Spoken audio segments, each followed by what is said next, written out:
Marhaba mga kabisdak, assalamualaikum. For today's video po guys, it's our off day. So, off day tayo, gagala tayo guys. So, katatapos lang po ng aking kaarawan. So, I'm feeling to go to children's playground.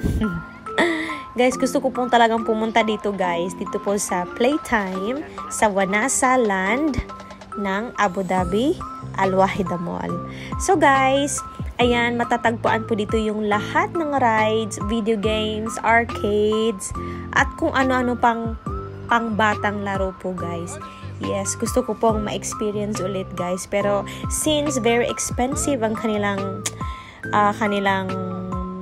rides or yung ticket nila for all the rides, all the games, so, ekis ako guys. So, later na yan guys kasi may mas importante pa po akong bibilhin or gagawin sa pera na ito kaysa ilalaro ko guys.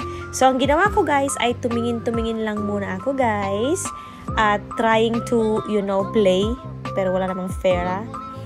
Gusto ko lang matingnan, ma-experience kung ano ang pinagkakaiba ng mga games na to or yung mga machine games na ito sa dati kong pinagtatrabahuan. Kasi guys, nagtrabaho po ako dati sa WOF or World of Fun.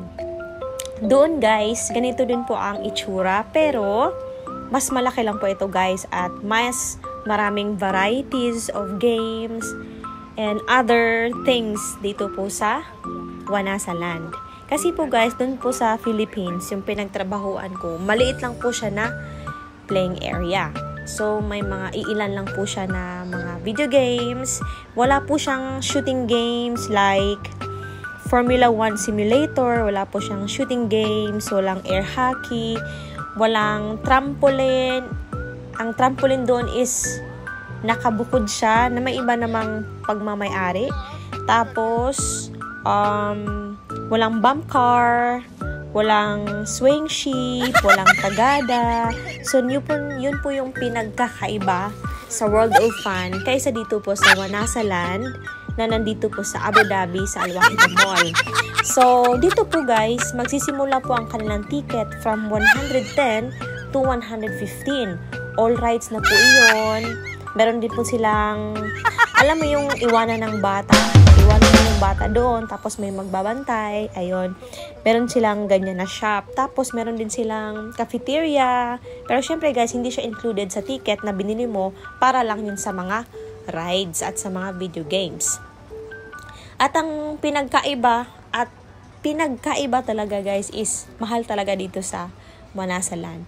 Mura lang po sa kanilang pera, pero kung i-convert nyo po siya doon sa pera natin sa Pinas, ay mahal po talaga siya guys. Kasi biruin nyo guys, sa 105, it costs 1,600 pesos na po siya.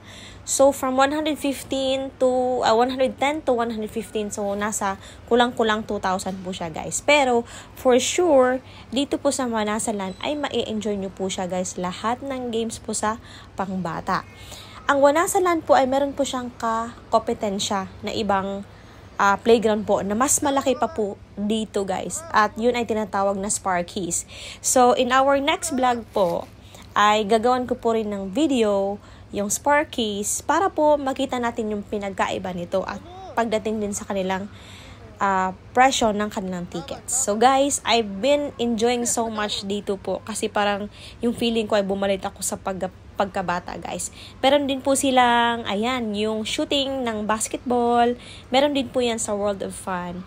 So sa World of Fun po, isa po akong redemptionist or taga-redeem ng kanilang mga tickets. Ako po yung nagbibigay ng mga prize nila guys. So guys, thank you so much for watching!